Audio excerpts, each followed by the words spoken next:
अस्सलाम वालेकुम नाज़रीन। Programme news talk with Naseer Gopang में भली कार माया अवाजी मेज़बान साइमा वाह। प्रोग्राम में गुफ्तगू कंदासीं आलमी मंज़रनामे जे हवाले सां। अमरीका ऐं ईरान में जेका कशीदगी आहे उहा बरक़रार आहे। जीअं त नाज़रीन राति 4 साढे 4 वॻे ताईं जेका जंगबंदी जो मुदो उहो ख़तमु थी वियो ऐं उनखां पोइ अमरीकी सदर पारां जंगबंदी में वाध जो ऐलान कयो वियो आहे। पर ईरान जो इहो चवणु आहे त जेसिताईं अमरीकी नाकाबंदी ख़तमु न थींदी तेसी ताईं जेको आहे उहो ॻाल्हियुनि में उहो शिरकत न कंदा। नाज़रीन हिन वक़्तु जेका मौजूदा सूरत हाल आहे अमरीका ईरान जे विच में उन में ॻाल्हियुनि जो जेको डेडलॉक असां ॾिठो उहो अञा ताईं बरक़रार आहे। पर हिन वक़्तु जेका लेटेस्ट अपडेट आहे उन मुताबिक़ अमरीकी सदर जो चवणु आहे त ईरान सां ॻाल्हियुनि जो ॿियो दौरु जुमे ताईं थी सघे थो।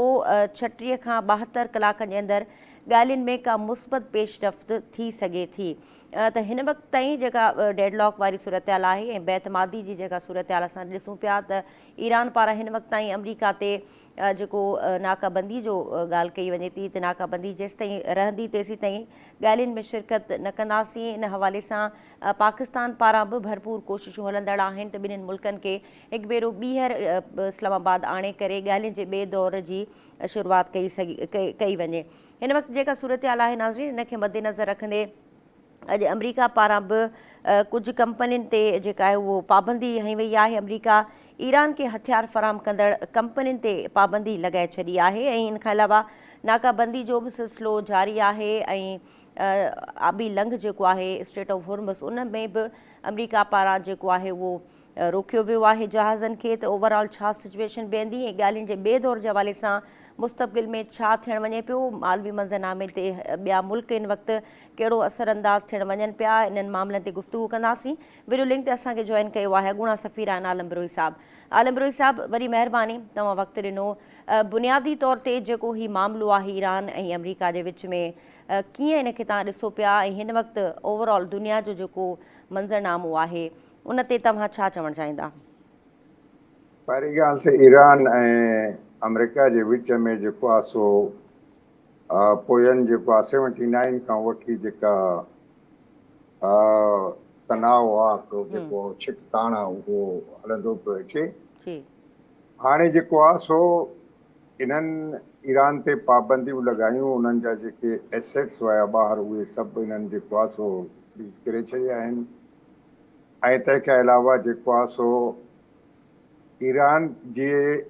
ईरान जे मौजूदा हुकूमत खे या even as a sovereign state कॾहिं बि उनखे उन्हनि तस्लीम न कयो एज अ इंडिपेंडेंट या फ्री या सावरन हुकूमत तस्लीम न कयो, बल्कि जेको आहे सो इन छिकताण वारे माहौल खे हॉस्टिलिटीज़ खे उन्हनि जेको आहे सो बरक़रार रखियो। पोइ इन खां बाद हाणे जेको आहे सो हर मुल्क खे UN जे चार्टर जे अंदरि उन में जेको आहे so international atomic energy commission जे सुपरविजन में जेको आहे सो यूरेनियम खे इनरिच करे उनखे पीसफुल यूज़ जे लाइ इस्तेमालु करे सघे थो। ऐं ईरान हमेशह जेको आहे स्टैंड इहो वरितो आहे जेको असां जो न्यूक्लियर प्रोग्राम आहे उहो आहे फॉर पीसफुल पर्पस, अमन जे लाइ, मतिलबु जेके कुझु जंग जे लाइ या वेपन जे लाइ असां उनखे कॾहिं इस्तेमालु न कंदासीं, बल्कि उन्हनि जे जेको सुप्रीम लीडर हो जंहिंखे हिननि शहीद कयो उन इन ते फतवा जारी कयो हुई त छो त न्यूक्लियर वेपन सां लखा माण्हू मरंदा आहिनि, मिलियंस माण्हू मरंदा आहिनि, इन जे करे इन जो इस्तेमालु जेको आहे सो असांजे मज़हब में इस्लाम में जाइज़ न आहे। इनखे जेको आहे सो असां कॾहिं बि न्यूक्लियर वेपन्स ते न वेंदासीं। सो इन जे बावजूदि हिन ते हे ट्रस्ट कोन था कनि, पोइ वरी उन्हनि ते 2 दफ़ा जंग मड़ी अथऊं। यानी तव्हां ॾिसो त जून लास्ट ईयर बि नेगोशिएश ॻाल्हियूं हलनि पयूं, ॻाल्हियुनि जे विच में जेको आहे सो वरी हिननि खे धोखो ॾेई हिननि हमलो कयो। हाणे बि साॻी ॻाल्हि थी, ॻाल्हियूं हलनि पयूं ऐं विच ते पोइ वरी हिननि जेको आहे सो ईरान ते हमलो करे छॾियो। ऐं ईरान जेको आहे सो हमेशह टॉक्स जो ऐं डायलॉग चओसि, डिप्लोमेसी चओसि, इनखे प्रिफर कयो आहे। तव्हां इन जो सबूत इहो आहे त ओबामा एडमिनिस्ट्रेशन सां हिननि जेको आहे सो एग्रीमेंट साइन कई, जेको PC जंहिंखे जेको आहे सो चवंदा आहिनि कॉम्प्रिहेंसिव ट्रीटी हो फॉर प्लान फॉर एक्शन। हाणे इहो जेको आहे सो हिन ई अचे जेको आहे पंहिंजे पहिरें टर्म में जेको आहे हुनखे कैंसिल कयईं। हालांकि उहो ट्रीटी तमामु ठीकु हुयो, उनखे 5 मुल्कनि जी गारंटी बि हासिल हुई, उन में जर्मनी हुयो, उन में जेको आहे सो चाइना बि हो ऐं ॿिया यूके बि हुयो। ऐं यानी उनखे तव्हां ॾिसो न, उनखे एतिरनि मुल्कनि जे यानी उनखे अप्रूव थियल खे हिन कैंसिल करे जेको आहे सो सिर्फ़ु कंहिंजे पंहिंजो जेको आहे सो ज्यूइश लॉबी जेका आहे सा उनजे मथां हिन जे मथां हावी आहिनि। उहो उनजे करे उनखे कैंसिल कयईं। उन वक़्तु उनखे ॿियो को टाइम न मिलियो। 10 सालनि जो शायदि हाणे वरी ॿीहर चूंडिजी आयो आहे त हिन जेको आहे सो उन प्लान खे खयो आहे। ऐं साॻिए इतफ़ाक़ आहे साॻियो नेतन्याहू जेको आहे सो इसराइल में प्राइम मिनिस्टर आहे, जंहिंजे हेॾे तमामु असर रुसूख़ में आहे। हाणे ॻाल्हि इहा आहे त हाणे ॻाल्हियूं त हलनि थियूं पियूं, पर सुवाल इहा त हिन वक़्तु ईरान बिल्कुलु ॻाल्हियुनि जे लाइ तयारु आहे। ऐं ईरान जो जेको आहे सो हिन वक़्तु सिर्फ़ु 3 जेके आहिनि से मुतालबा आहिनि जिन खे हो ईअं सम्झो त बाल जेको आहे सो हिन वक़्तु अमेरिकन्स जे कोर्ट में आहे। ॾिसो ईरान जेन्युइन डिमांड्स त असांजो जेके बि फ्रीज़ थियल एसेट्स आहिनि उन्हनि खे तव्हां रिलीज़ कयो। पहिरीं ॻाल्हि केतिरा बि आहिनि, $120 बिलियन आहिनि, केतिरा बि आहिनि। नंबर 2, असां ते जेके तव्हां नाजाइज़ सैंक्शन्स लॻाया आहिनि उहे तव्हां सैंक्शन्स हटायो असांजे मथां। हाणे हिकिड़ो हिननि जो हिकु डिमांड आहे जेको जेन्युइन आहे। ऐं नंबर 2 डिमांड इहो अथनि त असां उनखे स्ट्रेट ऑफ हुर्मुज़ या आबनाए हुर्मुज़ खे असां खोले छॾियो, पोइ तव्हां जेको आहे सो असांजे सीपोर्ट्स जी नाकाबंदी छो शुरू कई? ऐं जॾहिं असां खोलियो त तव्हां नाकाबंदी ख़तमु कयो आहे न, हुर्मुज़ खपे, उहो त असां खोले छॾियो। हाणे बि उन्हनि जो इहो आहे त तव्हां नाकाबंदी ख़तमु कंदव त असां आबनाए हुर्मुज़ खे खोले छॾींदासीं। इहो बि हिकिड़ो जेन्युइन आहे ऐं बिल्कुलु उन्हनि जे इन फ़ैसिलो उनजो अमेरिकन्स खे करिणो आहे। ऐं 3 नंबर ते उन चयो त असां कॾहिं बि वेपन ग्रेड ते जेको आहे सो हिननि इनरिचमेंट न कंदासीं यूरेनियम, बल्कि as a sovereign state UN जे चार्टर जे तहत असांखे जेके सावरन राइट्स मिलिया आहिनि त असां उनखे पीसफुल यूज़ जे लाइ जो इनरिच करे सघूं था। उहो प्रोग्राम असां करे सघूं था under the supervision of the international atomic energy commission. So in असांजे राइट खे तस्लीम कयो। इहे 3 शयूं आहिनि, इहे 3 मुतालबा आहिनि। ईरान चए थो अॼु बि तव्हां हुननि ते जेको आहे सो तव्हांखे रखियो त असां जेको आहे सो डील साइन करण जे लाइ तयारु आहियूं। हाणे त अमेरिकन्स खे फ़ैसिलो करिणो आहे न। बाक़ी अमेरिकन्स चवनि था प्रोग्राम टोटली तव्हांजो पंहिंजो जेको आहे सो न्यूक्लियर प्रोग्राम टोटली ख़तमु कयो, पंहिंजे इन सावरन राइट खां हथु खणी वञो। जेको इनरिच यूनिवर्सिटी तव्हां वटि 400 किलोग्राम आहे या केतिरो बि आहे उहो सभु असांजे हवाले कयो। पर ईअं त थींदो कोन्हे, इहो त सरेंडर। हाणे ईरान ईअं सरेंडर छो करे? हाणे जेको आहे सो अमेरिकन जी कोशिशि इहा आहे त वार जे सूरत में जेको आहे सो वार ऑब्जेक्टिव हासिल न करे सघिया। हाणे टाक्स ते जेको आहे सो धमकियूं ॾेई उहो चवंदा आहिनि मास्टर वांगुरु रूल ॾेखारे जेको आहे सो ॿार खां जेको आहे ज़बरदस्ती ॻाल्हि मञराए। सो ॻाल्हि इहा आहे। हाणे ॿियो कुझु बि कोन्हे को उन्हनि जे, कुझु बि कोन्हे। उहो ईरान ते प्रेशर विझण था चाहिनि, पर ईरान उन्हनि जे प्रेशर में कॾहिं बि न ईंदो। ठीकु आहे। अच्छा आलम साहब, हिन वक़्तु तव्हां जेका मंज़रकशी कई आहे ईरान ऐं अमेरिका जे विच में बुनियादी जेके मामला आहिनि उन ते, हाणे मुस्तक़बिल में छा ॾिसो पिया? ॻाल्हियुनि जे ॿिए दौर जे हवाले सां पाकिस्तान बि कोशिशूं करे पियो, दुनिया जे मुख़्तलिफ़ मुल्कनि बि इन में टियाकड़ी जे लाइ ॻाल्हि कई आहे। ईरान जे हवाले सां चाइना बि चवे थो त हू बि ॻाल्हियुनि में किरदारु अदा करणु चाहे थो। त हाणे छा तव्हां ॾिसो पिया मुस्तक़बिल में ॻाल्हियुनि जे ॿिए दौर जे हवाले सां कहिड़नि मामलनि ते इतफ़ाक़ थी सघे थो? ॿिन्हिनि जे विच में तव्हांखे लॻे थो त को अहिड़ो को हिकिड़ो न्यूट्रल ग्राउंड आहे जंहिं ते अमेरिका ऐं ईरान राज़ी थी सघनि था मुस्तक़बिल में? छो त अमेरिका जे अंदरि सदर ट्रंप खे काफ़ी मुश्किलातुनि खे मुंहुं ॾियणो पइजी रहियो आहे। अमेरिका जे अंदरि बि हाणे रेज़िस्टेंस असांखे नज़र अचे पई। अमरीकी सदर ते प्रेशर आहे, उहो इंटरनली प्रेशर आहे, पॉलिटिकली बि आहे, इकोनॉमिकली बि वॾो प्रेशर आहे। छो त हिन जंग खे सस्टेन करण लाइ अमरीकी सदर खे पैसा खपनि ऐं उनखां अलावा कांग्रेस मां उनजी अप्रूवल खपे फर्स्ट मई खां अॻु में, वरी सदर ट्रंप अचे पियो मई में चाइना विज़िट करे पियो, उनखां अॻु में बि इहे सभु मामला सॉर्ट आउट करणा आहिनि उनखे। त ओवरऑल छा ॾिसो पिया सदर ट्रंप वटि हिन वक़्तु कहिड़ा ऑप्शन्स आहिनि ऐं हू हिन डील खे कीअं तय करणु वञे पियो, ग्राउंड छा आहे सदर ट्रंप वटि हिन डील जो? ॾिसो, पहिरीं ॻाल्हि आहे त हिन वक़्तु सदर ट्रंप खे सख़्तु ज़रूरत आहे ॿिनि शयुनि जी। हिकु त हो जेको आहे सो ईरान खां हिनखे का वॾी कंसेशन्स मिले, रिआयत मिले, जेको हो पंहिंजे वोटर्स खे सेल करे सघे, इलेक्शन कैंपेन करे सघे। नवंबर में जेके मिड टर्म इलेक्शन्स थियनि तमामु इम्पोर्टेंट आहिनि। उन में जेकॾहिं कांग्रेस में जेकॾहिं मेजॉरिटी विञाए वेहे थो, अहिड़े नमूने सां जेकॾहिं सेनेट में मेजॉरिटी विञाइनि था त रिपब्लिकन हे त इम्पीच थी वेंदो, हिनखे त जेल अची वेंदुसि। त इन जे करे हुनखे इहो तमामु सख़्तु ज़रूरत चयोसि या हुनजी मजबूरी चयोसि त हुनखे कंसेशन खपे। पर ईरानी उनखे कंसेशन छो ॾियनि? पहिरीं ॻाल्हि इहा आहे त तव्हां ईरान छो सरेंडर करे पंहिंजे जेको सॉवरन राइट ते जेको अथनि न्यूक्लियर प्रोग्राम जे बारे में जेको उन्हनि खे यूएन जे चार्टर में मौजूदु अथनि, हे त यूएन जे चार्टर खे बि कोन थो मञे। ॿिए नंबर ते जेको आहे सो दुनिया जी प्रेशर आहे। तव्हां ग्लोबल इकोनॉमी खे अञा हफ़्तो भली हिननि हाणे पाण बंदि कयो आहे न, ईरान जो त ॾोह कोन्हे। ठीकु आहे, ईरान खे त नुक़सानु थींदो, इकोनॉमिकली अंडर प्रेशर त ईंदो, छो त हुनजे तव्हां नाकाबंदी कया सी पोस्ट जे मतिलबु जहाज़ अचनि तेल हिननि जो खणण जे लाइ, तव्हां उन्हनि खे छॾियो त उहो तेल कोन विकिणी सघंदा। पहिरीं ॻाल्हि इहा आहे त उन्हनि खे तकलीफ़ त थींदी, पर एट द सेम टाइम जेको ग्लोबल इकोनॉमी जो तूं हालत कंदे ट्रंप साहब, उहो बि तो तुंहिंजे शायदि तसवुर में बि न हुजे। सो इन ते इहो प्रेशर आहे। हाणे तव्हांखे ख़बर आहे, हाणे जेको आहे चोथों दफ़ो सेनेट में हिन जे पावर्स खे घटाइण जे लाइ, हिनखे वधीक ख्वार करण जे लाइ जेको आहे वोटिंग थिए थी, पर हिननि खे ख़ुशकिस्मती खां 3-4 वधीक सेनेटर मेजॉरिटी में तो हर दफ़ा बची थो वञे। सो ॻाल्हि इहा आहे त इलेक्शन्स जेको आहे हिननि जे लाइ ज़बरदस्त। टी मजबूरी इहो अथसि त हिते चाइना जे विज़िट ते वञे त कहिड़ो मुंहुं खणी वञी ॾेखारे हुते।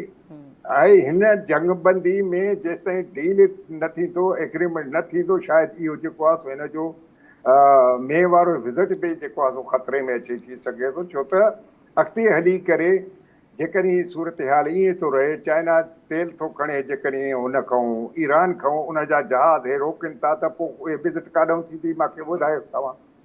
इहो विज़िट त कैंसिल थी पवंदो। हाणे अहिड़े नमूने सां हालतूं तमामु ख़राबु आहिनि।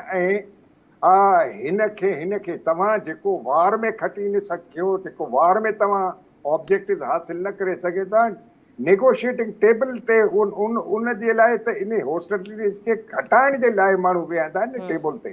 तव्हां उन इस्तेमालु छो था कोशिशि कयो त जेको आहे सो तव्हां उन में कंसेशन्स वठो? ठीकु आहे, कंसेशन्स पंहिंजी जाइ ते आहिनि, उहे जेको आहे सो टाक्स में तव्हां कन्विंस कयो। देखो त ईरानी जो हाणे ईराननि वटि माना फ़ैसिलो करण जो इख़्तियार कोन्हे, फ़ैसिले करण जो इख़्तियार वॉशिंगटन में आहे, ट्रंप साहब वटि आहे, व्हाइट हाउस में आहे। त तव्हां उन्हनि खे जेको आहे सो इहो सॉवरन राइट ॾियो था या नथा ॾियो, जेको यूएन चार्टर उन्हनि खे ॾिए थो। नंबर 2, तव्हां उन्हनि जा जेको आहे सो फ्रीज़ थियल केतिरा एसेट्स, पोइ हिननि 20 बिलियन चयो हिकिड़े मतिलबु ख़बरुनि में किथे न किथे मीडिया में आहे त 20 बिलियन असां रिलीज़ था कयूं, हेतिरा कयूं। ऐं ईराननि चयो त असांजो $120 बिलियन जेको आहे फ्रीज़ थियल आहिनि, तव्हां उन में कंसेशन ॾियो। इन सां जेको आहे सो एतमाद वठंदो, यानी कॉन्फिडेंस बिल्डिंग ईयर्स थींदा, इहे एतमाद वधंदो ॿिन्हिनि जो, शायदि पोइ हुननि जो थी वञे। पर मां ॿुधायां, जेकॾहिं ईरान जा फ्रीज़ थियल एसेट्स हे रिलीज़ था कनि, सैंक्शन्स हटाइनि था, ऐं जेको आहे सो हिननि जी नाकाबंदी ख़तमु था कनि, त ईरानी जेको आहे सो हिननि सां इहो डील टेम्पररी तौरु या प्रोविजनली साइन करण जे लाइ तयारु थींदा। ऐं जेको आहे सो बाक़ी फर्दर डायलॉग थी सघे थो ऑन द न्यूक्लियर प्रोग्राम, इहो बि थी सघे थो। ईरानियुनि मूंखे यकीन आहे त ईरानी will try to be on the right side of the history. हो जेको आहे सो हिस्ट्री में यानी ईअं वञणु नथा चाहिनि त उन्हनि जेको आहे सो हे अमन वारी कोशिश खे सबोताश करे छॾियो। ईरानी कॾहिं बि ईअं न कंदा, दे नो द हिस्ट्री, ऐं हो सभु पढ़ियल माण्हू आहिनि, अॻे दफ़े बि असां डेलीगेशन में ॾिठो हिन जो केरु आयो, हिन जो जेको आहे वाइस प्रेसिडेंट ठीकु आहे इलेक्टेड आहे, पर हुनजी क्वालिफिकेशन छा आहे, वध में वधि ग्रेजुएट आहे। ऐं जेको आहे सो हो आहे सन इन लॉ आहे, हुनजो छा हैसियत आहे, या पोइ विटकोफ साहिबु आयो, उहो त पाण वांगुरु प्रॉपर्टी डीलर अथसि। ऐं उन जे सूरत में जेके ईरानी आया हुआ लीडरनि खे त छॾियो, सभु PhD हुया। तव्हां जेको आहे सो हुननि जो फॉरेन मिनिस्टर वठो, उहो जेको आहे सो PhD आहे, हुनखे एक्सपीरियंस आहे हेॾी वॾी सारी हिनजी डिप्लोमेसी जी। तव्हां कैलिबाफ खे ॾिसो, उहो जेको आहे सो हिकिड़ो पढ़ियल लिखियल माण्हू आहे, तमामु हाई PhD आहे उहो बि। ऐं हिननि सां जेके टेक्निकल टीम आई हुई, जेको 20-25-30 ॼणा जेके यानी at the back of the curtain वेही जेको हुननि कमु पिया कनि, उहे पाण जेको आहे सो सारे फॉरेन ऑफिस जा हुआ ऐं तमामु सीनियर क़िस्म जा डिप्लोमेट हुआ। सो उन्हनि इहो जेको आहे सो ईरानियुनि जो सीरियसनेस जेको आहे सो शो करे थो त Iranians are serious for the peace, बल्कि वॉशिंगटन या White House is not serious, छो त अहिड़ा 3 माण्हू जेको आहे खणी मोकिले ॾिने जिन खे डिप्लोमेसी जी पाण क्लिंटन साहब प्रेसिडेंट फॉर्मर हुन चयो आहे, ओबामा चयो आहे, ॿियनि लीडरनि चयो आहे, हे कंहिंखे मोकिलियो अथनि, हिनखे त डिप्लोमेसी जी ख़बर ई कान्हे का।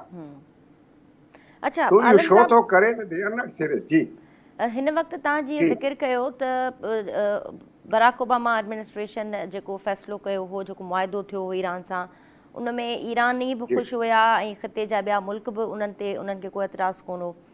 त हिन वक़्तु जेका डील थियणु वञे पई ट्रंप एडमिनिस्ट्रेशन पारां, उहा डील ट्रंप साहब चवनि था त उहा बहितर डील हूंदी ऐं ग्रेट डील आहे, मदर ऑफ ऑल डील आहे। इन डील जे अंदरि छा एक्सपेक्टेशन तव्हां रखो था त छा थी सघे थो इन डील जे अंदरि, केतिरे क़दुरु बहितर डील थियणु वञे पई, या तव्हांखे लॻे थो त सदर ट्रंप जो सिर्फ़ु इहो बयानबाज़ी ताईं इहो चवणु आहे, का बहितर डील कोन थींदी ऐं उन ई डील खे थोरो हेठि मथे चेंज करे बसि उहा साॻी डील करणु वञे पियो ई? असल ॻाल्हि इहा आहे त सदर साहिबु हिकु त ॾाढो ख़ुदि पसंदि माण्हू आहे, पहिरीं ॻाल्हि। ॿिए नंबर ते जेको आहे सो एरेगोन ॾाढो आहे। 3 नंबर पंहिंजे वात ते पंहिंजे हिन ते जेको आहे हुनखे कंट्रोल कोन्हे को। असां वटि चवंदा आहिनि जेको घणो ॻाल्हाईंदो आहे बेकार माण्हू हूंदो आहे। बहरहाल हाणे असल ॻाल्हि इहा आहे त हे जेको चवे थो ग्रेट डील और फलानो, हे सम्झे थो ख़ुदि फ्रेबी में मुब्तला आहे। हे सम्झे थो ईरानी जेको आहे सो टोटली न्यूक्लियर जेको सावरन राइट्स आहिनि उन्हनि खां पंहिंजो हथु खणंदा ऐं जेको आहे सो चवंदा बसि 20 सालनि ताईं जेको आहे सो तोबण कईसीं, हिन प्रोग्राम खे हथु बि न हणंदासीं। ऐं जेको आहे सो उन खां बाद बि जेको कुझु असांजो थियो थोरो घणो त उहो जेको आहे so international atomic energy commission जे सुपरविजन में थींदो। पर ईरानी ईअं कंदा कोन। इहो जेको आहे सो ओपनली तव्हां उन्हनि खे गारियूं बि ॾियो, ओपनली तव्हां जेको आहे सो ट्विटर ते बि विझो, मैसेजिस ॾियो। ईअं कॾहिं बि अहिड़ो कंप्रोमाइज़ इंडिपेंडेंट नेशन कॾहिं बि न करे। आख़िर उन्हनि खे बि त पंहिंजे पब्लिक खे मोह ॾियणो आहे न, उन्हनि खे बि त पंहिंजे जेको आहे सो एस्टेब्लिशमेंट खे मोह ॾियणो आहे या न आहे? ईअं तुंहिंजे चवण ते जेको आहे सो हर कोई साइन करे वेंदा। ॻाल्हि इहा आहे त इहे जेके ॻाल्हियूं आहिनि, जेको ट्रंप साहिबु चाहे थो, इहे तमामु सीक्रेट ॻाल्हियूं हूंदियूं आहिनि। इन्हनि ते एतिरो न घणो ॻाल्हाइबो आहे, न इन्हनि ते घणो बयानबाज़ी कबी आहे, न कुझु कबो आहे जिते अहिड़े क़िस्म जो कंप्रोमाइज़ हुजे। पर पहिरीं ॻाल्हि आहे त मां चवां थो ईरानी पब्लिकली कॾहिं बि इन मामले में 20 सालनि 10 सालनि फलाननि जे लाइ एतिरो असां तौबा करे वेठासीं, कॾहिं बि न कंदा। इहो त सरेंडर आहे न पोइ। सही। इन जे करे हुनखे वॾी फ्रेबी आहे त हीअं थींदो, ग्रेट डील थींदो, फलान थींदो। हालांकि ग्रेट डील जेको हुयो उहो हुयो जेको हिन कैंसिल कयो इन जे करे त इन में 2 मुल्कनि खे इतराज़ हो, सिर्फ़ु हिकिड़ो इसराइल खे ॿियो असांजे सऊदी अरब खे। अच्छा आलम साहब, जॾहिं जंग शुरू थी उन दौरान मुख़्तलिफ़ तज्ज़िया, मुख़्तलिफ़ जेके बयानिया ऐं शयूं मीडिया ते रिपोर्ट थियूं, इंटरनेशनल मीडिया बि उन्हनि स्टोरीज़ खे कवर कयो पिए। हिन वक़्तु मिडिल ईस्ट जी सूरत हाल कीअं ॾिसो पिया, पोस्ट वॉर छा सिनेरियो ॾिसो पिया हिन वक़्तु? ईरान सां जॾहिं ही मामला अमरीका जा शुरू थिया, मिडिल ईस्ट जे मुल्कनि जो छा किरदारु आहे ऐं मुस्तक़बिल में मिडिल ईस्ट वटि कहिड़ा ऑप्शन्स आहिनि? ॾिसो, मुंहिंजो किताबु शाये थियो 2018 में, जंहिंमें मां लिखियो इसराइल जेको आहे सो हले थो पियो ग्रेटर इसराइल ठाहिण जे लाइ आस्ते आस्ते जी जेको आहे सो कुझु वक़्त खां बाद इसराइल जेको आहे so will be the super power of Middle East. So इहो मुंहिंजो अंदाज़ो हुयो। बिल्कुलु इब्राहिम जेके ट्रीटीज़ आया उन्हनि जे तहत जेको आहे सो जन इन सां साइन कयो। Actually they were accepting there security umbrella.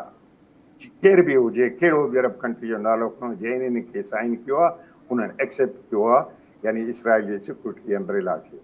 हाणे इन्हनि जेका ग़लती वॾी कई जेको ईरान ते हमिलो कयो ऐं ईरान खे हिननि शिकस्त न ॾेई सघियो, पर हिन वक़्तु ईरान जेको आहे सो आम तासुर इहो आहे, आम माण्हुनि जो जेको आहे सो यकीन इहो आहे त ईरान हिन जंग खे कटी आहे ऐं बिल्कुलु हिननि जा ॾंद जेके कठा करे छॾिया आहिनि। इसराइल हुजे चाहे सुपर पावर हुजे, हाणे सुपर पावर वेही गोॾा कोड़े इलाज थो करे ईरान खे त मूंसां डील कयो।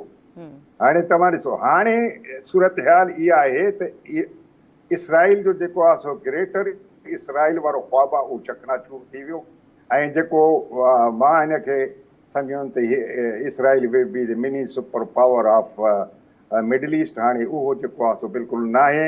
हिन वक़्तु ईरान हिन जंग खां हिकु ताक़तवर मुल्क थी उभरियो आहे ऐं जेको आहे सो जेकॾहिं इन सूरत हाल ते डील थिए थो ऐं अमुन क़ाइमु थिए थो त मिडल ईस्ट में हिन वक़्तु पोइ असांखे वधीक ताक़तवर मुल्क जेको आहे सो ईरान नज़र ईंदो। पहिरीं ॻाल्हि इहा आहे। ॿी ॻाल्हि इहा आहे त इसराइल अॻे हिननि खे सिक्योरिटी प्रोवाइडर जेको आहे मिडल ईस्ट वारनि जो इसराइल पियो थिए त उनजे अम्ब्रेला में जेके ईंदा असां उनखे साथ कंदासीं, छो त अमेरिका इन ज़िम्मेदारी खे पाण खां हटाइण पियो चाहे। अमेरिकन जा अदा हर जॻह ते तव्हां ॾिठो त हिन जंग में अमेरिका हुननि जो सपोर्ट न करे सघियो। सो असांजो जेको सऊदी अरब सां डिफेंस पैक्ट थियो आहे, इन जे करे हिन वक़्तु जेको आहे सो कई मिडल ईस्ट कंट्री जूं नज़रूं असां वटि आहिनि त पाकिस्तान विल बी द सिक्योरिटी प्रोवाइडर ऐं पाकिस्तान थी सघे थो जेकॾहिं असां पंहिंजा कार्ड सही इस्तेमालु कयूं त। जी ठीकु आहे आलम बरोई साहब, वरी महिरबानी तव्हां ओवरऑल जेका सिचुएशन आहे हिन वक़्तु जेको मंज़रनामो आहे उहो असां सां शेयर कयो। वरी महिरबानी तव्हां वक़्तु ॾिनो। नाज़रीन, आलम बरोई साहब असां सां गॾु हुया ऐं ओवरऑल जेका ईरान ऐं अमरीका जी जगमंदी जे हवाले सां जेके हिन वक़्तु मामला हलंदड़ आहिनि ऐं सीज़ फायर में जीअं त उहा वाध थी चुकी आहे, पर ॻाल्हियुनि जे ॿिए मरहले जे हवाले सां हिन वक़्तु बि जेको आहे कुझु शयूं मुबहम आहिनि ऐं हिन वक़्तु ताईं जेको ॿिन्हिनि धुरियुनि जे विच में मामला अञा कंहिं हतमी नतीजे ते न पहुची सघिया आहिनि। नाज़रीन, प्रोग्राम में गुफ़्तगू जो सिलसिलो जारी रखूं था, पर हिते मुख़्तसिर ब्रेक वठूं था। असां सां गॾु रहिजो।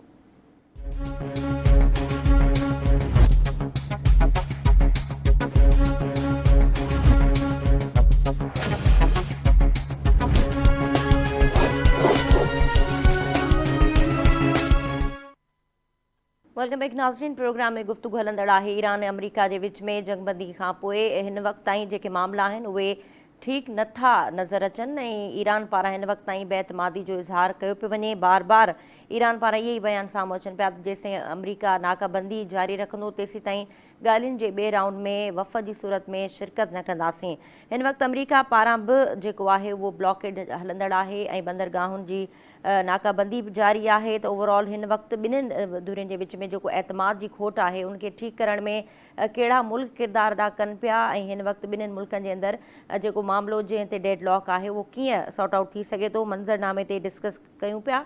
असांखे ईरान मां हिन वक़्तु वीडियो लिंक ते जॉइन कयो आहे मुर्तज़ा नगरी साहब असां सां गॾु आहिनि, जेके मिडिल ईस्ट जा एक्सपर्ट आहिनि। मिडिल ईस्ट जे अंदरि जेको बि सिनेरियो आहे तमामु उन्हनि जी गिरफ़्त आहे उन सॼे सिचुएशन जे हवाले सां उन्हनि खां रहनुमाई वठंदासीं। मुर्तज़ा साहब, बहुत शुक्रिया, आपने हमें वक्त दिया। क्या देख रहे हैं, ईरान और अमेरिका में तीसरी बार जंगबंदी हुई है और जैसा कि हमने देखा कि राउंड 2 नहीं हो पाया और ईरान की तरफ से जो मिसट्रस्ट का मामला है वो बरकरार है और अमेरिका की तरफ से ब्लॉकेड का जो कहा गया है अमेरिकी सदर की जानिब से वो भी वाज़िद हैं। तो क्या वे फॉरवर्ड है इस वक्त, आप क्या देख रहे हैं? बहुत शुक्रिया शामिल गुफ्तगू होने का मौका दिया। आपने एक साथ असल में 3 सवाल कर दिए तो मुझे थोड़ा सा एक्सप्लेन करना पड़ेगा इसको। देखिए ईरान तो रेडी था। ईरान ने कहा हमको अमेरिका पर ट्रस्ट उस वक्त तक नहीं हो सकता जब तक हमारे बुनियादी मामलात को लेकर अमेरिका आगे ना बढ़े। अच्छा, अमेरिका फिर वही हरकत की अमेरिका ने जो शुरू में कर रहा था जंग से पहले, जिस पर ईरान ने 40 रोजा जंग लड़ी, खड़ा हुआ कि हम तुम्हारे एनर्जी सेक्टर को तबाह कर देंगे, तुम्हें खाक में मिला देंगे, फटाफट आओ और हमारे साथ बैठकर और डील साइन करो। मुझे बताइए, मैं आपसे एक सवाल करता हूँ, मैं और आप दो फरीक हैं किसी एक मामले के ऊपर और हम दोनों इस वक्त बराबरी की बुनियाद पर खड़े हुए, फिर भी मैं आपसे कहता हूं कि मैं तुम्हारा घर उड़ा दूंगा, तुम्हारे घर वालों को मार दूंगा, तुम्हारे साथ पूरा तुम्हारे मोहल्ले से बाहर निकाल दूंगा, अब फटाफट आओ और टेबल पे बैठकर बात करो। तो ये बराबरी कहां से हुई? ये डायलॉग्स कहां से हुए? ठीक। इसी बात पर तो ईरान पिछले 47 साल से खड़ा हुआ है कि भाई बात बराबरी की बुनियाद पर करो, तुम्हारी बदमाशी को हम कबूल नहीं करेंगे। इसी बात पर तो ईरान ने 47 साल सैंक्शंस को कबूल किए कि तुम सैंक्शंस लगाओ, हम कबूल करते हैं, तुम्हारा सैंक्शंस का मुकाबला करेंगे, तुम्हारे साथ हरी झंडी तुम्हें नहीं दिखाएंगे, सरेंडर नहीं होंगे, हम तस्लीम नहीं होंगे। सिर्फ इसी बात के ऊपर ईरान ने पिछली दफा दो जंगें अपने ऊपर जो हुई मुसल्लत की गई हैं उनका मुकाबला किया, सिर्फ इसी बात के ऊपर कि हम सरेंडर नहीं होंगे। तो जब ट्रंप एक तरफ मुज़ाकरात की बात कर रहे हैं, पाकिस्तान की तरले मिन्नतें कर रहे हैं और पाकिस्तान इतना बड़ा रिस्क लेकर ये काम करवा रहा है कि पूरी दुनिया में किसी तरह से इस क्राइसिस का खात्मा हो और एक अच्छी काबिश और कोशिश कर रहा है, तो मेरा सवाल ये है कि हुकूमत पाकिस्तान ट्रंप से ये सवाल करे कि मियाँ, हम महफिल सजाते हैं, मेज सजाते हैं मुज़ाकरे की, हम अपने पायतख्त को बंद करते हैं, हमारे मुल्क के अंदर क्राइसिस पैदा हो जाता है, हमारे लोगों की एक्टिविटीज डिस्टर्ब हो जाती हैं, हम मेज सजाते हैं कि आप आएं और बैठें, आप अगले दिन कोई ना कोई ऐसा गंद डाल देते हैं दरमियान में, बदमाशी का किश्ती पकड़ लेते हैं, उसके बाद कहते हैं कि एनर्जी सेक्टर उड़ा दूंगा, फला कर दूंगा। तो कोई भी गयूर इंसान क्यों जाएगा इन बदमाशियों के साथ बैठकर मुज़ाकरात करेगा? अगर ईरान इसको कबूल कर लेता है तो इसका मतलब तो ये हुआ कि ईरान डर गया, जबकि ईरान तो अपर हैंड पर है। अगर ईरान डर गया तो ईरान ने 40 दिन मुकाबला कैसे किया? सवाल है ना। तो इस पोजीशन में तो कोई भी आदमी नहीं बैठेगा, नंबर 1।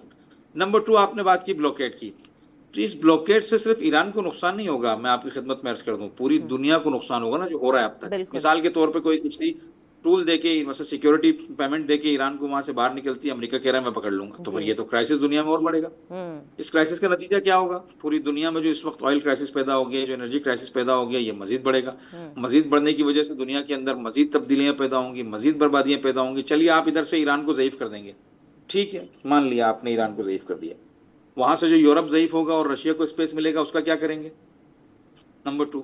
नंबर 3, दुनिया के दीगर ममालिक के अंदर जो अमेरिका के लिए बदगुमानी पैदा होगी कि बिला वजह एक जंग का आगाज किया और पूरी दुनिया को क्राइसिस में डाल दिया। नंबर 3।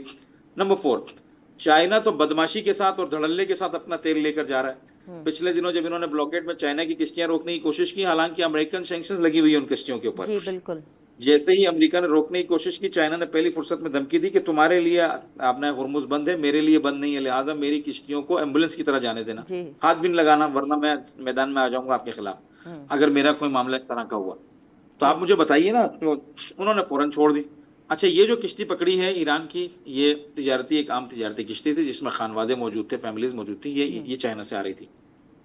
जो चाइना से किश्ती आ रही थी माल लेकर, तो चाइना के डिफेंस मिनिस्टर ने आज स्टेटमेंट दिए, मैं पढ़ रहा था, कि भाई अपनी ये हरकतें बंद करो, हमारे मामला के अंदर कि जिससे मुल्क से हमारी तिजारत हो रही है और हम लीगल तिजारत कर रहे हैं, उसके अंदर अगर तुमने दोबारा हाथ डाला, ये हमारी लास्ट वार्निंग है, इसके बाद हम तुम्हारे किसी हिसाब किताब का लिहाज नहीं करेंगे, लिहाजा मिस कैलकुलेशंस की बुनियाद पर आग में कूदने की कोशिश मत करना। तो इस ब्लॉकेड का ज्यादातर नुकसान अमेरिका को हो रहा है, ईरान को नहीं हो रहा है। ईरान ने, देखें, पूरी दुनिया ने मिलकर 47 साल तक ईरान को पाबंदियों में रखा जी। ईरान ने इन पाबंदियों का मुकाबला किया, अपने आप को बचाया भी, चलाया, और आपने देखा कि इस हद तक लेके आ गया कि अमेरिका का मुकाबला कर सके। 47 दिन ईरान ने दुनिया की नोक को सिर्फ पकड़ के रखा, पूरी दुनिया वावेला कर रही है, जबकि ईरान ने दुनिया को ये पहले ही वार्न किया था कि अगर अमेरिका को नहीं समझाया और अमेरिका ने ये गलती की तो हम इस जंग को इतना तुलानी कर देंगे और पूरी दुनिया के लिए इतना महंगा कर देंगे कि पूरी दुनिया इस जंग की तपिश से जलेगी। और देखें वही हुआ।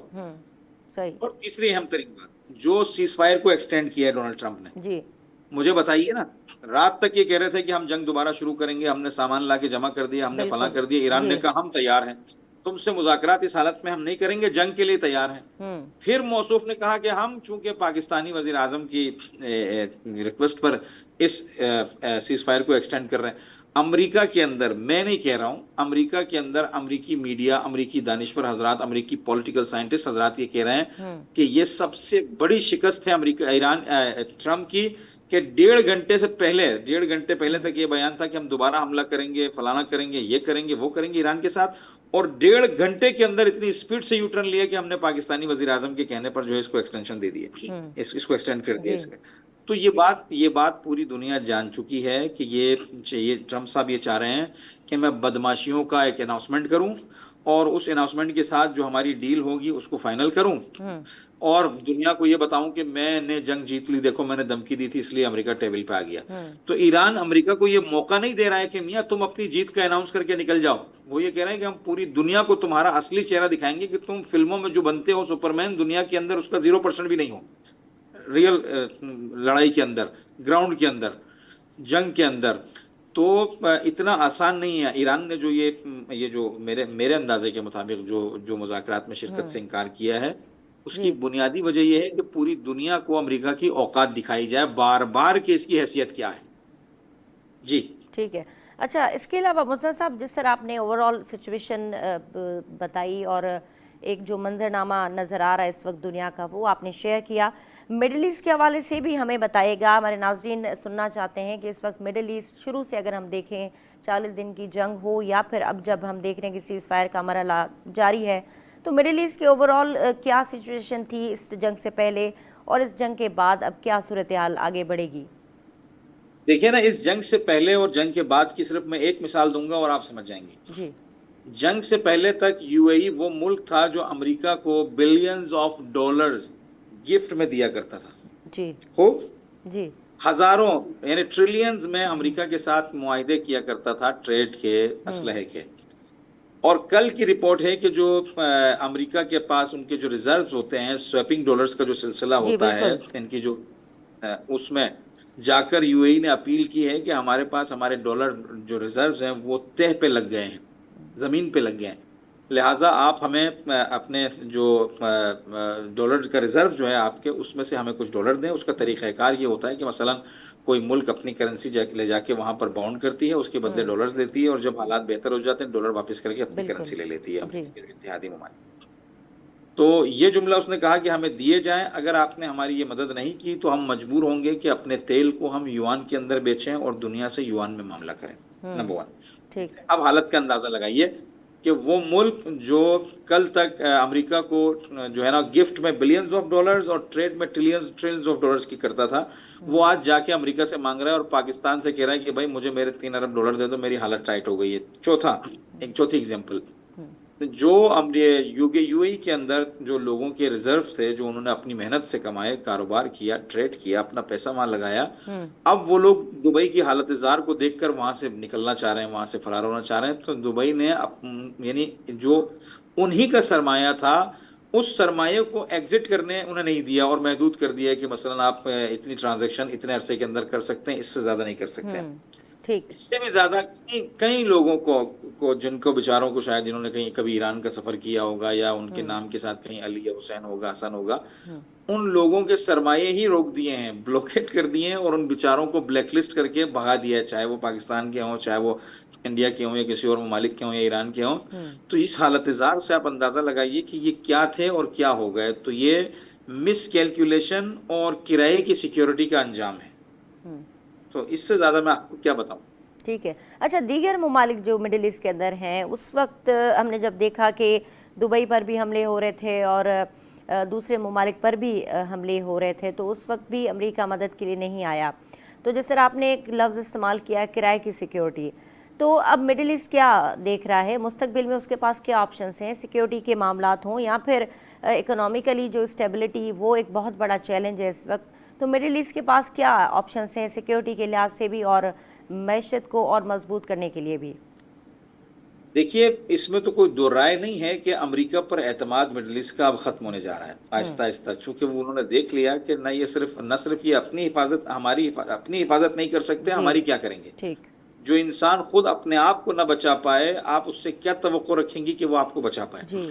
तो ये सूरत हाल मिडिल ईस्ट के अंदर हो गई है। मैं समझता हूँ कि इसीलिए मिडिल ईस्ट वाले जो पाकिस्तान को दावत दे रहे हैं, तुर्की को दावत दे रहे हैं और सही। एक इत्तेहाद बनाने की कोशिश कर रहे हैं, मैं समझता हूँ कि उसकी बुनियादी वजह यह है कि मिडिल ईस्ट वालों को अब ये अक्ल आ चुकी है कि अमेरिका को बुलाकर, अमेरिका को दावत देकर, उसे सिक्योरिटी पर लगाकर हम दुनिया में किसी भी किस्म की बदमाशी नहीं कर सकते हैं। अब हमें इस खित्ते के अंदर अपनी सिक्योरिटी की तरफ तवज्जो देनी पड़ेगी। ईरान से मुख्तलिफ मामलात और मुआहदात के जरिए बात को आगे बढ़ाने पड़ेगा। पाकिस्तान को, तुर्की को, कि जिनके पास स्ट्रॉन्ग फोर्सेज हैं, उन्हें इन्वॉल्व करना पड़ेगा और किसी एक मुआहिदे के जरिए, किसी एक अहदनामे के जरिए इस खित्ते में हमको सुकून से अपना काम करना पड़ेगा। फिलहाल इसके अलावा कोई तीसरा रास्ता नहीं नजर आ रहा। अच्छा, इसके अलावा एक और सर बात कि इस वक्त बात हो रही है बेहतर डील होने जा रही है, सदर ट्रम्प तो बार बार ये कह रहे हैं कि बहुत अच्छी डील होने वाली है और अमेरिका जैसे ये डील करेगा तो ईरान और ज़्यादा मजबूत होगा। तो ओबामा एडमिनिस्ट्रेशन के वक्त जो डील हुई थी और जो मुआहदा तय पाया गया था ईरान और अमेरिका के बीच में, वो तो ख़त्म हो गया और उसमें जो इंटरवेन की और सदर ट्रम्प ने इसको ख़त्म कर दिया। अब मज़ीद जो है ये जैसे डील होने जा रही है, क्या आपको लगता है कि ये बेहतर डील हो पाएगी जो ओबामा एडमिनिस्ट्रेशन के वक्त हुई थी?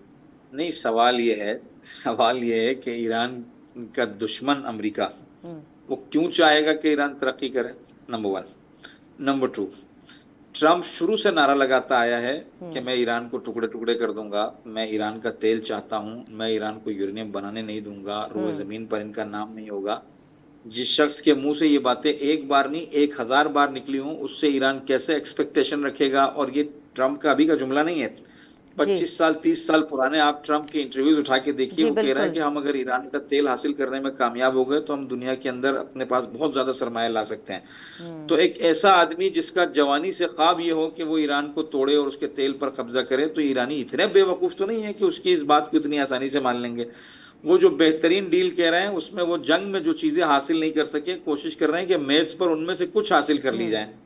ये आए थे ना बूट ऑन ग्राउंड के जरिए यूरेनियम लेने के जी लिए, वहां जलील हो गए। बिल्कुल। रिजीम चेंज करने का मामला था, वहां जलील हो गए। ईरान को टुकड़े करने का मामला था, वहां जलील हो गए। इनके तेल को छीनने के लिए आए थे, पूरी दुनिया का तेल रुक गया, वहां जलील हो गए जी। हैं। तो आप मुझे बताइए, अब उस जलालत के बाद क्या रह जाता है इनके पास कि ये पत्ता शो करेंगे। और अब तो जो मेरा ख्याल है बचा कुचा इनको मिल जाए यूरेनियम के सूरत में, कि यूरेनियम जो है वो एनरिचमेंट जो यूरेनियम है उसको उसको किसी सालिस मुल्क के पास रखवा दिया जाए, जी। या जो ईरान का जो एनरिचमेंट लेवल है उसको कम कर दिया जाए। अगर इस बात पर भी इनकी कोई मतलब कोई जी डील बन गई तो मैं समझता हूँ कि ट्रम्प के लिए फेस सेविंग के लिए ये एक जुमला काफी है ना, क्योंकि तो बेशरम है, इसको कुछ भी मिल जाए ये उसको अपनी सूरत पर चपका कर जीत का डंका बजाने वाला आदमी है। तो वो ठीक। जो आसान डील और ये सारी चीजें हैं, ये देखें, दुनिया समझ चुकी है कि अमेरिका की पोजीशन वो नहीं है। अमेरिका एक हारा हुआ फरीक है, उसे हक हासिल नहीं है कि वो जीते हुए फरीक पर अपनी शराइत को इम्पोज कर सके। जीते हुए फरीक को यह हक हासिल है कि वो अपनी शराइत रखे और अपनी बात मनवाए। तो अमेरिका की ऐसी कंडीशन नहीं है। तो ट्रम्प साहब चाह रहे हैं कि मीडिया की जो जी। यानी गूंज है, उस मीडिया को मैं मुख्तलिफ बयानात और तजादात में उलझा के अपने लिए कोई एक स्पेस निकाल सकूं और फेस सेविंग कर सकूं, ये असल मामला। ओके, अच्छा मुर्तज़ा साहब, इसके हवाले से भी हमें बताइएगा कि इस वक्त ईरान के अंदर आप बैठे हैं, वहाँ सूरत हाल देख रहे हैं और सारी चीज़ें मॉनिटर भी कर रहे हैं। ईरान के अंदर ये जो कहा जा रहा है कि एक डिवीज़न है, उसके बारे में आप क्या हमें बताएंगे कि डिवीज़न की बातें भी हो रही हैं और कहा जा रहा है कि पास इनकलाब जो है वो चाहती है कि वो देखिए अपने तरीके से डील करे। तो वहाँ क्या सूरत हाल है, हकीकत क्या है? देखिए, डिवीजन थी, ठीक। लेकिन जो अमेरिका ने इनके ऊपर अटैक किया, वो लोग समझ गए, डिवीजन वहां खत्म हुई। लोग समझ गए कि अमेरिका हमारा मुंजी नहीं है, हमें निजात देने वाला नहीं है। ठीक। ये अपने मफादात के लिए आ रहा है। इसने हमारे एनर्जी सेक्टर को हिट किया, इसने हमारे आम लोगों को मारा, इसने हमारी स्कूल की 168 बेगुनाह बच्चियों को जो 6 से 10 साल के दरमियान थी, क्या कसूर था उनका। लोग इतने बेवकूफ तो नहीं है ना कि ये तो वेस्टर्न मीडिया की बातें हैं जिन्हें हमारा जी। मीडिया कोट करके अपना काम चला रहा है। ये इसमें कोई हकीकत हो ही नहीं सकती है। जिस मुल्क की पहली यानी जिस मुल्क पर हमला किया गया, उस मुल्क के पहले हमले में उस मुल्क की 168 मासूम बच्चियों को मारा गया, देखते हुए कि टॉम हॉक के ऊपर जो कैमरा लगा हुआ वो नीचे देख रहे बच्चियां ग्राउंड में खेल रही हैं। जी। और उस स्कूल को सेलेक्ट क्यों किया गया जबकि वो बच्चियों का स्कूल था? छोटी छोटी बच्चियां, उनका क्या कसूर था? तो वो ईरानी ये बात समझ गए हैं कि ये बंदा सिर्फ रिजीम चेंज करके अमेरिका ईरानियों को आला ले जाऊंगा, दुनिया में उनकी इज्जत होगी, मकाम होगा, मैं सिर्फ मिलिट्री जो है वो टारगेट्स को हिट करूंगा, मेरा आम आवाम से काम ही नहीं है। 168 बच्चियों से इन्होंने शुरू किया, 6 महीने के बच्चे तक को इन्होंने हिट किया, आम घरों के ऊपर, तेहरान में, इस्फहान में, शिराज में, कुम में, इधर उधर जितने भी इन्होंने जितने भी हमले किए हैं, आम बिल्डिंग्स के ऊपर हमले किए, आम आवाम को मारा। फिर उन्होंने धमकी दी कि मैं एनर्जी सेक्टर को जो है ना ईरान के कब्जे में लूंगा। फिर जब इनसे इंटरव्यू हुआ, इन्होंने ये कहा कि ईरान का नक्शा ही तब्दील हो जाएगा, ईरान रहेगा ही नहीं। फिर इंटरव्यू हुआ एक मरतबा तो इन्होंने कहा कि मुझे ईरान का तेल चाहिए, जी। बाकी चीजें जाए बाढ़ में। फिर उन्होंने कहा कि गाली भी दी, आपको पता है कि तंगे हुर्मुज खोलो और फलाना करो और मुझे तेल दो, मुझे तेल लेके जाना है। तो जब ये सारी चीजें ईरानी सुनेंगे तो जिन्हें गुमराह किया गया था कि हम आपको एक बेहतरीन सेटअप ला के देंगे, एक नई रिजीम ला के देंगे, आपकी जिंदगी आप बेहतर करेंगे, वो तो सारे समझ गए कि ना इसको रिजिम का मसला है, ना इसको ईरान हमारी किसी किस्म की भावनाओं का मसला है। इसे जो प्रॉब्लम है वो, इसे जो चीज चाहिए वो हमारी जमीन के टुकड़े चाहिए, इसे जो चीज चाहिए वो हमारे वसाइल चाहिए, इसे जो चीज चाहिए वो यहाँ पे बदमाशी चाहिए।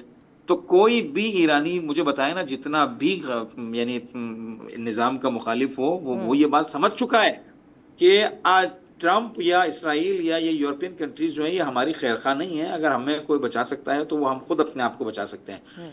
इसलिए ईरानी अवाम, ईरानी मिलिट्री, उनकी उनकी जो पॉलिटिकल जो एलिट है वो सारे एक पेज पे खड़े हुए, क्योंकि देखें अवाम लोगों को चलाती है। जब किसी मुल्क की 90% अवाम खड़े होकर कह रही है कि हमें जंग चाहिए, हम अमेरिका के आगे किसी भी नुक्ते पर सरेंडर नहीं करेंगे, किसी एक अपने हदफ से हम नीचे नहीं आएंगे, तो जब 90% अवाम ये नारा लगा रही है तो पीछे डिवीजन की क्या हैसियत रह जाती है। बस मुल्क के अंदर भी जो इस नारे के साथ होगा वही चलाएगा मुल्क, जो इस नारे की मुखालफत करेगा वो अवाम के इस इताब के अंदर बह जाएगा। तो ऐसी कोई चीज ही नहीं है। 90% अवाम का खड़े होकर नारा लगाना इस बात का सबूत है कि कोई डिवीजन नहीं है। ठीक है मुर्तज़ा साहब, बहुत आपने वाज़े तौर पे जो ज़मीनी हक़ाइक़ हैं उससे आगाह किया। मुख्तसर हमें बताइएगा, आखिरी सवाल है, पाकिस्तान को इस वक्त आप कैसे देख रहे हैं? ओवरऑल जो सिफारतकारी कर रहे हैं और जो अभी हमें राउंड 2 के हवाले से भी सारसी का किरदार अदा कर रहे हैं, तो पाकिस्तान को मुस्तकबिल में आप क्या देख जी क्या मैं आपकी खिदमत जी अभी इस वक्त जो हम पाकिस्तान जो दोनों ममालिक को ऑन बोर्ड लाने की कोशिश भी कर रहा है और दुनिया के अंदर पाकिस्तान का एक बहुत मुस्बत इमेज जो है वो अब नुमाया हो रहा है, क्या इस वक्त पाकिस्तान के लिए अपॉर्चुनिटीज़ हैं और क्या चैलेंजेस हैं? जी मैं एक जुमले में आपका जवाब देता हूँ। ईरान जो इस टेबल टॉक के ऊपर आया, ईरान ने एक जुमला कहा कि अमेरिका पर हमको 1% एतमाद नहीं है, पाकिस्तान पर 100% एतमाद है। हम अमेरिका की वजह से इस डायलॉग्स प्रोसेस में नहीं आए हैं, हम पाकिस्तान की वजह से आए हैं कि पाकिस्तान ने हमें दबा। हमें अमेरिका पर हमारा पुराना 47 साल तजर्बा हमें बताता है कि हमें अमेरिका पर 1% भी एतमाद नहीं करना चाहिए। तो ये पाकिस्तान के लिए एजाज की बात है ठीक जी सर, कि दो फरीकैन में से एक फरीक जो अमेरिका को असलन काबिल एतमाद नहीं समझता है, वो पाकिस्तान के ऊपर अपना 100% एतमाद बहाल करके कह रहा है कि पाकिस्तान मेरे लिए काम कर रहा है, मैं पाकिस्तान पर एतमाद करता हूं, मैं हाजिर हो जाऊंगा। पहली कामयाबी ये है पाकिस्तान। दूसरी बड़ी कामयाबी यह है कि इस पूरे सिनेरियो के अंदर कोई दूसरा मुल्क हाथ डालने के लिए तैयार ही नहीं था। सब डर रहे थे कि अमेरिका से किसी भी किस्म की खैर की उम्मीद नहीं है। उसके बावजूद पाकिस्तान ने आगे बढ़कर दुनिया को थर्ड वर्ल्ड वॉर से, इंटरनेशनल क्राइसिस से बचाने के लिए अपनी तमाम एफर्ट्स को लगाया, अपने खर्चे किए, विजिट्स किए, अपने मुल्क के लोगों को मुश्किलात में डाला, एक पीसफुल माहौल बनाने के लिए, सिक्योरिटी के मामला को बेहतर बनाने के लिए। आपको पता है खर्चा होता है इसके अंदर, ये कोई एक दो रोज का काम नहीं है। इसके अंदर मईशत डैमेज होती है जब आप लॉकडाउन करते हैं या सिक्योरिटी के हवाले से मुख्तलिफ पॉइंट्स को बंद करते हैं, और ये जरूरी भी है, बहुत बड़ी मीटिंग है। तो पाकिस्तान ने इखलास से अपना पूरा काम किया है, लेकिन फिर मैं अर्ज कर रहा हूं कि अमेरिका के हीले और अमेरिका के बहाने, क्योंकि कभी भी अमेरिका अपनी तारीख में एहतसाज नहीं रहा है, हमेशा एहद शिकन रहा है। दुनिया के किसी भी प्लेटफॉर्म से आप तारीख के किसी भी नुक्ते से अमेरिका को उठा लीजिए। ठीक है मुर्तज़ा नागिर साहब, टाइम की लिमिट की वजह से जो है वो हमें जो है वो आपको खुदाफिज करना पड़ेगा क्योंकि टाइम बहुत कम है, लेकिन बहुत ओवरऑल जो आपने सिनेरियो हमसे डिस्कस किया और हमारे नाज़रीन को भी बताया, उसके लिए आपका बहुत शुक्रिया, आपने हमें वक्त दिया। नाज़रीन, मुर्तज़ा नगरी साहब सां ईरान मां गॾु हुया ऐं ईरान जे अंदरि जेका सूरत हाल आहे ऐं मिडल ईस्ट जे मुल्कनि जे लाइ हिन वक़्तु जेको चैलेंज आहे ऐं पाकिस्तान जे लाइ जेके अपॉर्चुनिटीज़ मुस्तक़बिल में थियण वञनि पियूं, ओवरऑल गुफ्तगू तमामु ॿुधी। नाज़रीन, इन ते प्रोग्राम जो वक़्तु पंहिंजी पुॼाणी ते पहुतो, ॾींदा इजाज़त, अल्लाह हाफ़िज़।